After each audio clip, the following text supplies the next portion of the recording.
Thank you so much. It is such a pleasure to be here and in a room with such a nice backdrop. Yesterday's wasn't quite as pretty. Who was here last year? That's awesome. And how many people were in my session last year? The day after, right? Oh my God. So I'm so much happier today. And also it's a topic I'm in love with, which is content marketing on LinkedIn. Now, most of what I'm going to talk about today is going to be publisher. However, after, of course, I created this presentation and sent it to Inbound, LinkedIn came out with LinkedIn Video. So first of all, how many people know there is such a thing as LinkedIn Video? Excellent, more than in my last class. So everyone pull out their phones and open up your LinkedIn app, and you'll know if you have video because you'll have the little video camera in the timeline, in the update field. So open up your phone. If you don't, just go and update it. So what I'm going to do is a live demonstration of one of the ways that you can use LinkedIn Video. I'm actually going to do, and this is a brand new phone, so let's hope this works. Yes. All right, so we're going to look at yourselves in the mirror. Oop, reverse. So one of the ways that you can use video on LinkedIn is when you're at an event. And you can go and meet some people at the event, and you can come down. You know I'm going to pick on you, right? And you can say, hi, welcome to Inbound. Hi. And then I can say, what's your name? Sebastian. Sebastian, excellent. Yeah. You're from France? From Spain. From Spain? Español. See, I got the guy with the good accent. And then you can just, interview people and take questions, and thank you very much. Appreciate that. And that's what I want you guys to do is later on, not this very minute, but later on once this publishes today, because it's not live and cool like Facebook or Twitter, it is actually a recorded video that I'm going to upload. But once I do that, I want you to go to my LinkedIn profile, find this post, and you can comment on this video. You can see if you can find yourself. See if you can find yourself in there. There you go. Wave to the audience. The lighting's awful, I know. And if I don't get to Q&A today because I spent all this time doing this, you can ask any questions you have in that comment, and I'll answer those questions. I'm also going to put the resources that they wouldn't let me put on the screen. I'm also going to put the resources on that. So bye, everyone. I'm about to start my presentation. OK, there we go. So it literally will probably take 45 minutes for that to upload. All right. I love LinkedIn, but they are like literally the grandfather of social media. But is LinkedIn not getting cooler again? Like it was awesome, and then it did suck a little. And now it's awesome again. I love some of the new features like video and like publisher, which I'm going to talk about today. So, okay, a bunch of stuff about me. Probably the most important thing is that my Twitter handle is actually at LinkedIn Expert. I do have at Vivica Von Rosen, but I never look at it. You're going to think I'm ignoring you if you tweet me, and then you're going to think I'm a biatch, and I don't want you to think that about me. So if you do want to tweet me today, just tweet at LinkedIn Expert. And I will be sure to see that. And then there's a bunch of other stuff too. Okay, so what we're going to cover today is really the different kinds of content that are out there on LinkedIn. So we've got published posts, which are also known as articles. We also have updates, which are also known as posts. We also have publisher, which is also known as pulse. And that's not at all confusing, is it? Right? So I want to talk about what the differences are, and I will make the mistake. I need like a swear jar, but it would be like an article post jar, and every time I say post instead of article, I should put $1 in there. So we're going to talk about the different types of content that there is on LinkedIn today, and then I'm going to give you some tips to make sure that your content gets seen more, that you get that visibility and that you get that engagement, because that's kind of the whole point of content marketing, is to get more engagement.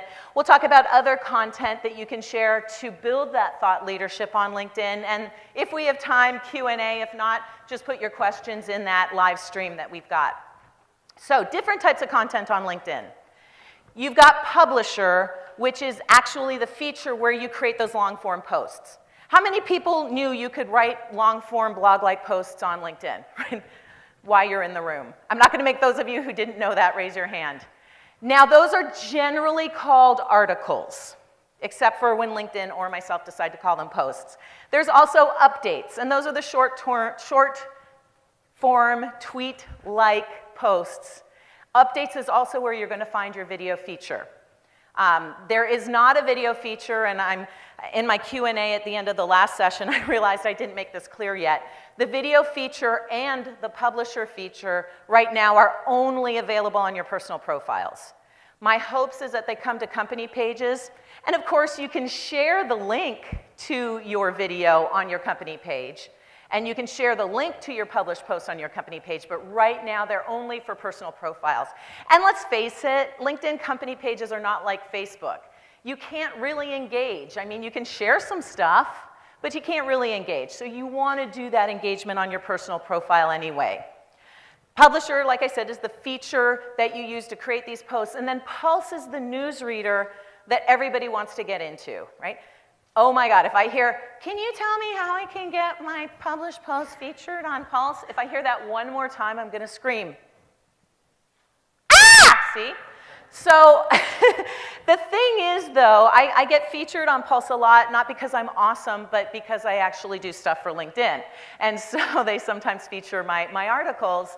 But it's honestly, those articles that are featured in Pulse don't really get much more visibility than my regular articles because of the tips I'm going to show you today. So just know that, yes, it's nice to get in Pulse, and maybe you'll get a little bit more visibility. But A, it comes down to having just really good content that people want to share. I'm going to give you some hints around that. And B, it's about just making sure that people can see that content so that they have more opportunity to share it. When LinkedIn switched its user interface between November and February of this year, one of the things they took away was the notifications for publisher. And that's why those of you who used to regularly get like 50, 100 to 500 views of their posts. And do you still get that? No, of course not, because LinkedIn took away the notifications. So you write this awesome post, you share it once, you wait for the engagement, and nothing happens because no one saw it. So there's some really easy fixes for that, which I'm going to share with you. Why do you want to write long-form posts instead of just sharing updates? Why do you want to write publisher articles instead of just updates? They're stickier. They're searchable in LinkedIn's search engine. Oh, by the way, hashtags are a thing again. They were, they weren't, they were, they weren't, they are. So you want to use hashtags in your updates and in your long-form posts on LinkedIn now. But yes, so they're stickier. They add visual impact to your profile. They make your profile more interesting. They're SEO searchable on LinkedIn search, not so much on Google, but once in a while. They really help with thought leader positioning, big time. Now, how many people are writing or publishing articles on their own profiles for themselves? Awesome. How many of you are writing content for clients or leaders in your own company? Yeah, exactly, most of you. So again, what I'm going to show you today will help you, whether you're doing it for yourself or doing it for someone else, help to position them more as experts in their field, in your field, so that you get the interviews and the podcasts and the speaking gigs and the mentions on, you know, HuffPost or whatever. They also help to drive traffic, because you can put lead magnets in there and hyperlink back to wherever you want. Unlike a blog post where you're already going to most likely have your lead magnet or your link or your ebook or your whatever somewhere in line on your actual website, within a published article, you can smack them right down in the middle of the article. Which, you know, if you have a 500-word article, is going to be pretty skeezy. But if you've got like a 10,000-word ebook, it can be extremely effective. So you can drive traffic with that long-form content a little bit more so than you can do with the updates, which helps to generate leads. Now, how many people duplicate their content on their blog post in Publisher? This isn't a trick question, I do it. It's perfectly okay to do that. If you're uncomfortable with this, I will give you some ways that you can customize your LinkedIn content a little bit more. But you absolutely should be putting that content in both places. And when you think about it, it's like, where do I put it first? Well, wherever you most want that content or whatever you most want that content to do for you. So if you want engagement, if you want people literally commenting, sharing, and engaging with you, LinkedIn's actually better. You might not get as many views, but you will get significantly, in most cases, significantly more engagement on a LinkedIn post by like 10x in some cases than you will on a blog post. But if you're trying to drive people to your blog post so that they can go to your website so that you can capture their pixel or whatever, then put it on your blog post as well. But all I'm saying is it's perfectly okay to repurpose content. So for those of you who've never, it's okay to raise your hand. Anyone never used Publisher before? Okay, good, so I can go to the next screen. If you've never used Publisher before, it's hard to find. You probably didn't use it because you didn't know where it was, because it doesn't say Publisher, it says write an article. On your home page where you'd normally write an update, underneath that, kind of grayed out a little bit, it says write an article. That takes you to the Publisher platform, which, by the way, is like WordPress 1.0.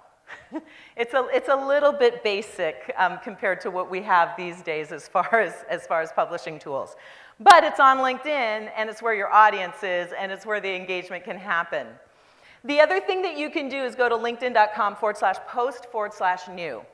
Now, how many people found with the new user interface that you can't find anything anymore? Like, it's always, right? So here's my ninja trick. No matter what kind of browser you're using, you can like create a favorites folder. So just create a LinkedIn favorites folder and pull your favorite links into it. That's what I do. Because like finding my company page anymore, well, who uses groups anymore, but finding, LinkedIn articles, finding Pulse is almost impossible. But if you've got that link saved somewhere, it's easy to go find. So that's just a little ninja trick to find those links that you want to use more of. Now, I mentioned that LinkedIn Publisher was a little bit like WordPress 1.0. You've got H1, H2, and normal text. You've got italics and bold, which, hey, is more than you can do in your profile, right? You've got bullets and numbers. You've got hyperlinks, yes. And you can add visuals. Another ninja trick for you. I should have just called this like the numerous ninja tricks around LinkedIn Publisher. The other ninja trick is because the photo editor is essentially non-existent, you can skew left, right, center, big or small, but that's essentially it. If you play around in like Photoshop or Canva or really any kind of photo editor first, and then carry your image over, you can help to make the sizing a little bit more aesthetically pleasing. I'm graphically impaired, so it doesn't matter to me, but some of you actually are good at graphics, so that's important. All right, so when it comes to creating content to share, BuzzSumo @BuzzSumo did an article or did some search with, I think this one was with LinkedIn itself, yes, with LinkedIn on 40,000 posts to see which posts did the best. And there's another search later that I'll talk about too. But the posts that did the best were how-to posts. How to do this, how to do that, how to use LinkedIn Publisher. Posts with tips in the titles. 5 tips for using LinkedIn Publisher better. Guides. Top 10 lists, research-focused posts, and infographics.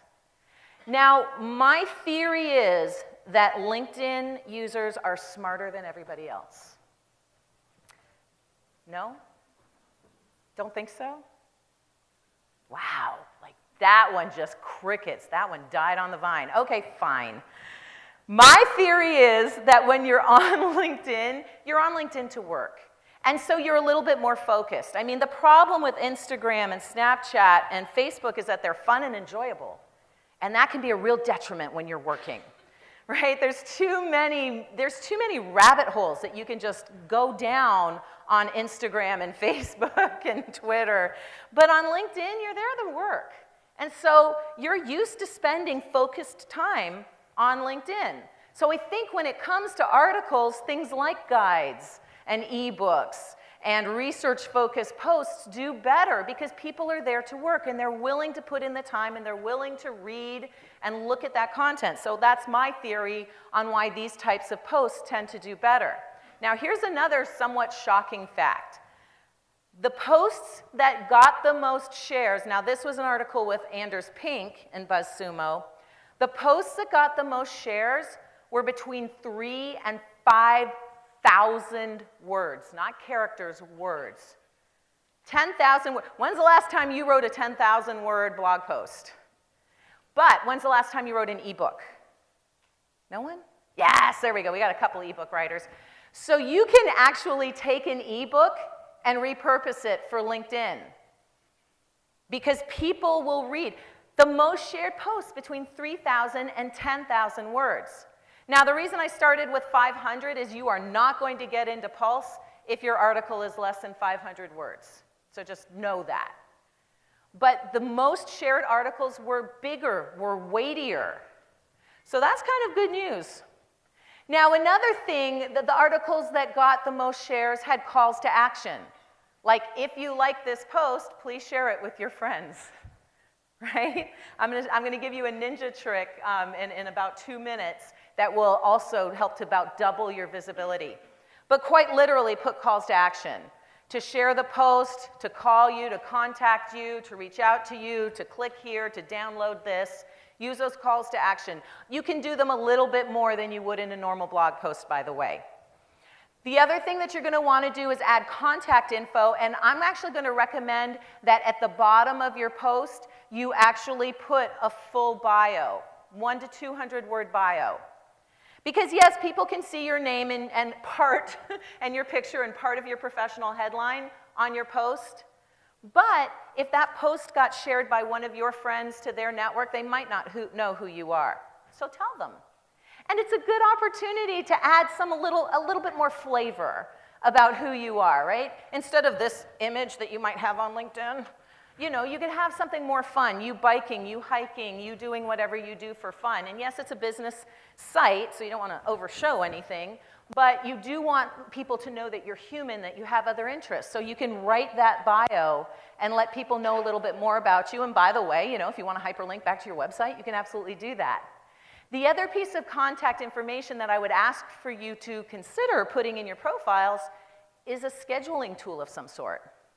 So how many people use like Calendly or TimeTrade or Appointly, Schedule Once, right?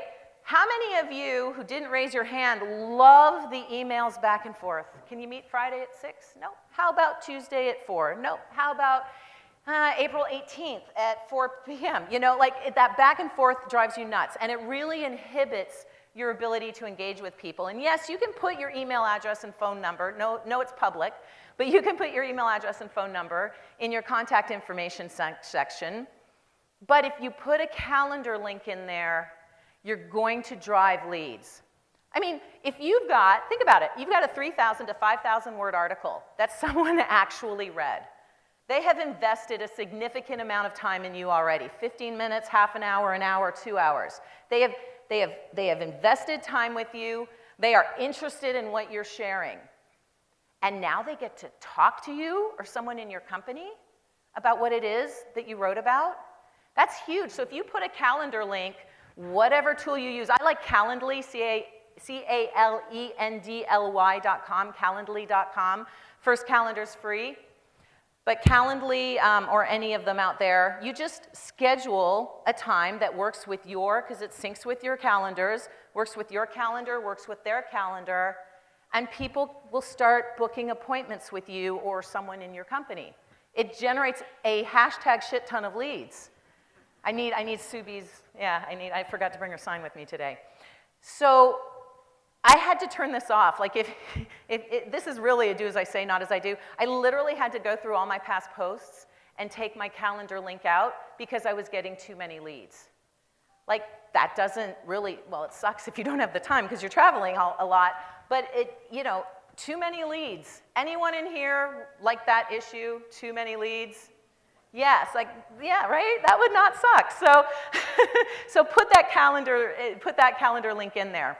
Another do as I say, not as I do, because I am graphically impaired. Like even Canva and Relay that can't help me. I'm just so bad. Well, Relay that can, but anyway, I'm graphically impaired, so having really powerful visuals can help brand you. Duh. I think you all know that already. But having really powerful visuals that are branded on your website and on your blog and on LinkedIn and on your company page and on your background header image on LinkedIn and on your image, your header images on your publisher posts, that will help to build that awareness as well. And that will actually get you more visibility and more shares if you've got that strong visual branding. Because we know that people associate and emotionally are connected to visuals. Duh, right? The other thing that you can do, who in this room, there were a couple brave souls in the last room who raised their hand, who in this room doesn't create content? No one? Yes, 2 honest people in the corner. Thank you very much. Right? Some of us just aren't writers. It's like you don't get up in the morning and go, I'm going to write a book today. Or I'm going to write a blog post today, or I'm going to write a tweet today. You're just not naturally content writers, and that's okay. I'm going to give you guys, the 2 of you, another ninja trick. The rest of you can use it if you want. I'd ask you, picture in your mind someone that if you could connect with them, like get on a Zoom with them, or get on the phone with them, or meet them at an event like this, it would like freaking change your business. Like close your eyes and just picture that person. Now, chances are that person is actually on LinkedIn. Close your eyes and picture another person that you'd like to connect with. Chances are that person, as long as they're alive, is on LinkedIn. Yeah, I forgot that's a kind of important definer. They need to actually be alive still. Now, through LinkedIn, you have something like a 78% chance of being able, not that they're necessarily going to respond, but you have like a 78% chance of somebody actually seeing your invitation to connect or an in-mail. So in your invitation to connect, because you can now put hyperlinks in those, or in an in-mail or in a message if you're already connected, you could say something like, hey, I'm writing an article on, Katie, I'm going to pick on you, because I know you. So what's the title of individuals that you would want to engage with? Marketing directors, perfect. And what industry? I know it, but I'm going to have her say it. Manufacturing, excellent. So marketing directors in the manufacturing field, small, medium, large size companies? Medium, so about how many people? 500, okay. So using Sales Navigator, but also, in some times with free LinkedIn, you can kind of figure this out. I can go in and I can find all the sales directors and manufacturing companies of about 500 people, way easier to do on Sales Nav, by the way. And I can reach out to them with a message, with an invitation, or if I want to pay for it, an in-mail, and say, hey, I'm writing an article on CMO, or directors of marketing, your favorite leadership tips. Could I call you? Or if I just send you an email, would you be willing to write that answer in an email? There's about 5 of you, right? Fear of missing out. There's about 5 of you that I want to feature, and I'm hoping you can answer this question. Here's my calendar if you've got time to book time with me. If not, here's the question. Can you answer it and reply to me? A lot of them will actually get on the phone with you. So you do a little interview. You do keep it to 5 to 15 minutes. Like, don't take up their time. You transcribe that content. You compile that content. You've now had the opportunity to talk to 5 of your most valuable leads, create content, put it on LinkedIn Publisher. You can pull their images from LinkedIn. You can send them the draft and say, hey, can you take a look at this and let me know what you think about it? And then when you're ready, you publish it and you tag them, obviously, or mention them, and then you let them know again, because chances are they will share it with their audience because they just got featured in an article with maybe 4 of their competitors. They're not going to let those guys get all the visibility. And now your name is associated with that individual. Your name just went out to their network. And oh yeah, by the way, you got content, and it doesn't matter if you don't create content, because you can just like transcribe the article on rev.com and have someone clean it up for you. right? Or they can write the user-generated content. They can write the content, and you can compile it. So this is a really good, powerful tool that you can use, or strategy that you can use using LinkedIn Publisher to create content, to get more visibility, to align yourself with other experts in the industry, to generate more leads. You probably will have people saying, can I be in your next article? I did that with Tyler. Can I be in your next event? Right? So people want to align themselves with other successful people, and that's all you're doing in this case with LinkedIn Publisher. When it comes to titles, again, Anders Pink, and I think this one was 100,000 published posts. We Need To was the most shared title. We Need To. It might have been around the elections last year. But anyway, We Need To. Followed, but not closely, by The Role Of, and then How to Avoid. So if you've got existing content, like I said, please feel free to repurpose it, but maybe you change the title, right? Instead of why you, no, that's, I'm so tuned into why, okay, give me a UCG title, Tyler, I'm picking on you right now. Yeah, like what's, okay, how to power your marketing through UCG, that's the existing one. Why, or the role of UCG in marketing and why we need to use it more. And how to avoid, or no, let's leave out the how to avoid. But if you use the we need to or the role of, it's likely to get more shares, right? At least the ones that they are the most shared titles. All right, so when it comes to creating content or repurposing content on LinkedIn, honestly, think a little bit outside the box. So this article was written by my friend John White, who, when I met him, worked for Skybeam, which is an internet company. He was a sales guy. He hated his job. And, sorry. And he was getting his MBA in marketing, and he loved writing.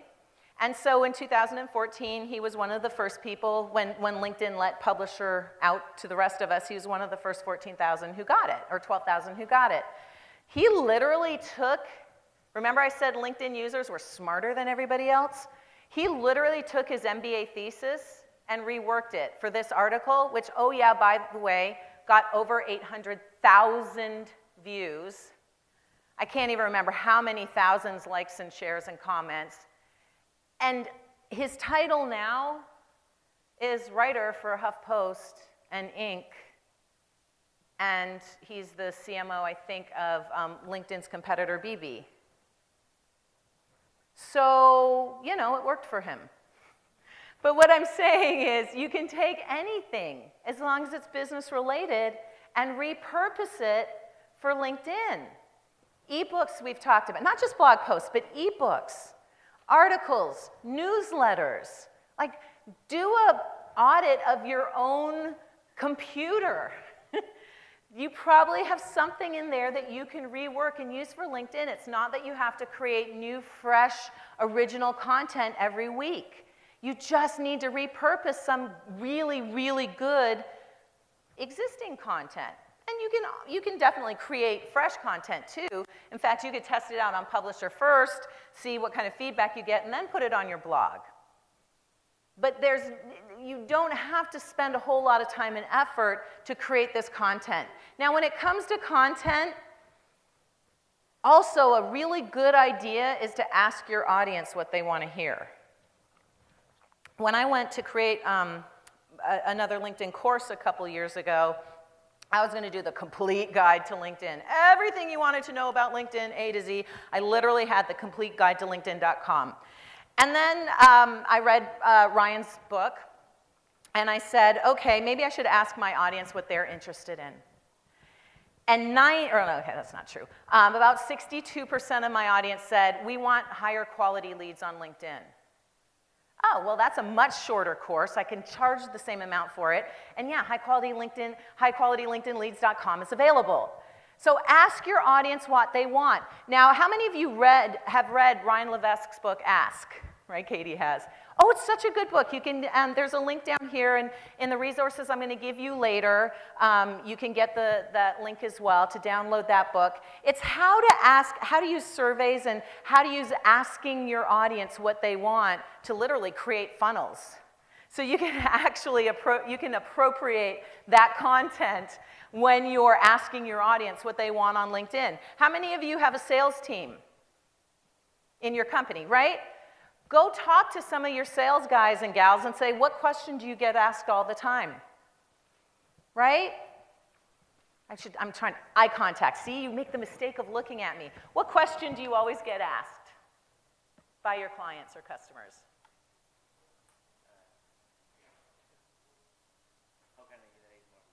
How can I generate more leads, right? So you could write an article on how to generate more leads using whatever it is that you, service or product that you sell. And then when your salespeople or you get that question, you're like, oh yeah, no problem. I can tell you, but also here's a resource for you to read. And you send them back to their LinkedIn article, and they feel like you wrote it just for them. And by the way, and sometimes if you've got a really good client or a really good prospect and they're asking you really good questions, those answers that you give them become an article. And you may mention them and you may not mention them. You know, you need their permission. But man, that's a converter. This person took that time to write that article about me and my concerns and my needs and give me the answers, and he wrote an article about it, and it's on LinkedIn. I mean, just as long as it's positive and you're not making that person out to be an idiot, that's really powerful. Now, do any of you recognize this handsome gentleman here? Yeah, he's hot. I'm like moving back to Canada, man. I love how Prime Minister Trudeau II used LinkedIn video. He was one of the first world leaders to use LinkedIn video. He got on there. He had it transcribed in French because of the whole, two languages thing going on in Canada, and asked his LinkedIn followers what questions they had for him, any questions. And they answered.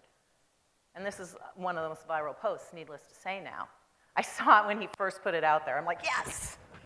You could see my name right underneath his. But what an awesome way to use content. Now, this is video that we talked about earlier, but you can do that in articles as well. And oh yeah, by the way, when you create a video on LinkedIn, the top 3 dots, you know how there's top 3 dots up there? If you grab that link, you can use that hyperlink to put the video into your long-form content. Does anyone here do podcasts or have a YouTube video channel? Yeah, so the other thing that you can do is transcribe that content and embed those videos and those podcasts right into your publisher content. Just make sure you transcribe it, because that's the only way for it to get seen, is to have that long form, that written content. But you can repurpose so much of your content on LinkedIn. My girlfriend that I was talking about earlier, hashtag shit-ton Sue B. Zimmerman, at Sue B. Zimmerman, that's her thing, right? She uses the hashtag, I know I swore, but she uses that hashtag all the time. So she's the Instagram expert. She's literally at the Instagram expert. And it's amazing we're friends, because she's very Instagram, I'm very LinkedIn, and kind of never the two shall mix, except they do. So she's just like a master of Instagram, and she does the stories, and she does the filters, and she does all the fun things that you can do with Instagram. And I'm like, well, why aren't you putting that on LinkedIn video? They're on your phone. All you have to do is go into LinkedIn and upload that video. So last night, actually, we did a video saying, hey, we're going to do an Instagram Live tonight at 9 p.m. Come join us. She did it on Instagram and Twitter and Facebook and LinkedIn. And we actually drew 3 or 4 people, which, at first doesn't seem like a lot, but having had no one in that audience before, brand new people who were following her on LinkedIn come over to her Instagram Live. So you can most definitely cross-promote as long as the content is relevant to both places. You can absolutely cross-promote and use that content. So audit your existing content and start creating new and repurposing old. Now here's the ninja trick. Okay, it was more than 2 minutes ago. Here's the ninja trick I promised to share with you. This will about double at least your visibility. Go on Google and Google share on LinkedIn. And then sort by images. And then do the one that's from LinkedIn so you're not breaking any copyright laws. Get that image and save it to your desktop somewhere. Go and write your post. Add the image in there as well as maybe the text. If you like this article, please share on LinkedIn. But what are you going to hyperlink it to? If you hyperlink it to the post, it's just going to take them back to the post. That doesn't work. So what you're going to do is you're going to publish the article. Immediately go to the sharing button and share it to LinkedIn. When you share it to LinkedIn, you're going to get a sharing box that looks like that on the left-hand side, and that URL at the very top. That's what you want to copy and paste. Go back into your published post, click on edit, and then hyperlink the sharing button and whatever text with that link, that sharing box link. Especially if you've got a longer article or an ebook on Publisher, right? Because someone's like halfway through, and they're like, wow, this is a great article. I have to share this with my friends. Cat, squirrel, right? We get distracted. And they might not make it to the end to click on that sharing button. Or, quite frankly, the sharing buttons on LinkedIn are very discreet. They're little teeny tiny white swooshes. You might not even think. They might not even make you think, oh, I got to go share this article. It's awesome. But you have a giant blue button that says share on LinkedIn halfway through your article. Guess what? People are going to click on it. And they're going to share your article with their audience. And now suddenly, you've got a whole new audience looking at your content that never knew you existed. And then they read it. And they click on the share button, and the share button, and the share button. So before I figured this one out, and I will be honest with you, this is my friend Townsend Wardlaw's trick. Before he figured it out and I stole it from him, I was getting, even on Pulse, 300 or 400 views, which is a lot now for LinkedIn, but still, that wasn't a lot for me. I about double or triple by just adding this sharing button, and then my next ninja trick, I'm going to come back to that in a second. My next ninja trick, get on there. Hello, put your LinkedIn published posts in whatever scheduler you're using. Does anyone use a social media scheduling tool in the room? Really? Does anyone not use a social media scheduling tool? Right, we're at HubSpot. Right, so there's HubSpot. Good sharing tool, I hear. Right? I use a variety of Heroic Social, Agorapulse, Octopost, because sometimes LinkedIn's API acts up. Hootsuite, like who has not heard of Hootsuite, right? And Socialmonials is another really cool sharing tool. I don't care what sharing tool you use. Put your long-form posts on there and continue to share them a couple times a week. A couple times a week. And you can trade it up, do a little split testing, right? You can do unique URLs if you need to split test it, UTMs. But you can do your blog post and your LinkedIn post. Share them both. See what drives the most traffic. See where you get the most engagement. But I'm telling you right now, your published posts, 9 out of 10 of you are going to get more engagement, more people actually commenting, liking, and sharing on a long-form post than you are on your blog post. I don't know why that is. I don't know why that is, but it just seems to be true over and over and over again. So literally, just share your content as long as it's evergreen. I've got posts going out there, and this is LinkedIn. I've got posts going out that are 2 years old. Doesn't matter. They live forever on LinkedIn. So keep sharing them. Keep sharing them. If you're doing this for a thought leader in your company, share their posts. Who does social media management for a company or many companies? Right? Start encouraging the thought leaders or the people who you want to be thought leaders. It's not always the CEO, by the way. Right? Encourage them to start writing content and then start sharing that content. When you have really good content, especially if there's someone that like just pops in your head, like they need to read this, share that link in a private message to them or an email. But you know, keeping it on LinkedIn is a little bit better. The new messaging tool on LinkedIn, yes, it's not as cool as Facebook, I know that, but it's pretty dang cool for LinkedIn. And by the way, did you guys know that you can see, and I'm mind blanking what it's actually called, but that you can see when someone's active on LinkedIn right now? Like if they're, especially on your cell phone, it's super easy. It's get the little circle. So you share an article, you see they're active on LinkedIn, you can follow up with, hey, have you had a chance to read it yet?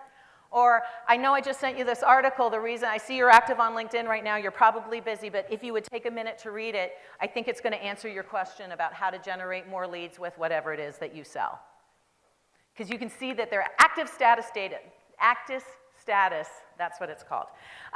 Duh. So you've got a really good opportunity to immediately engage with someone, share your content, get that visibility, and maybe convert them. Notice how I'm mixing marketing and sales together? What a concept. Outline why it's important to them, what's in it for them, WIFT. Message them individually. Don't do that group messaging thing. That's really annoying. There's a tool, it's a Chrome extension called Linked Helper. It will help you to automate the process. Just be super careful with anything you automate on LinkedIn. You can totally get restricted, kicked off, and it's kind of skeezy if you don't do it right. So other content you can share in your updates are, of course, the videos that I just mentioned. Again, LinkedIn Expert. I'm literally linkedin.com/in/LinkedIn Expert. If you want to go to that video and ask any additional questions, because I am running out of time here. But you can share your own company blog posts. You can share your own company page posts. You can share content that you find in your feed, and LinkedIn has a new feed preferences. There's the link right there. It's also in the resource I'm about to give you. You can find content in Pulse to share. You don't want to share only your content is what I'm saying. Always find additional content to share, the 80-20 rule, but do continue to share your own published posts as well. Okay, so as we wrap up, it is absolutely okay to repurpose or create new content for LinkedIn Publisher, or repurpose video, or repurpose podcasts, or repurpose newsletters. It's absolutely okay to do that. The key to getting more visibility is calls to action, and share, share, share, share, share, share, share, and share again, and continue to find additional content that you can share. So thank you very much. The link that you want to go to, it's actually a point drive presentation. That's a whole other conversation, is LinkedInPublisherChecklist.com. LinkedInPublisherChecklist.com. I've also put that link in the video that I just uploaded. You can also reach me, Vivica@Vengresso. I'm at LinkedIn Expert on Instagram, not that I'm ever there, and Twitter. And yeah, you can even text me if you want. That is actually my mobile phone number. So there you go. Thank you very much. If I have time, I'll take questions. Thank you very much. Thank you. Thanks.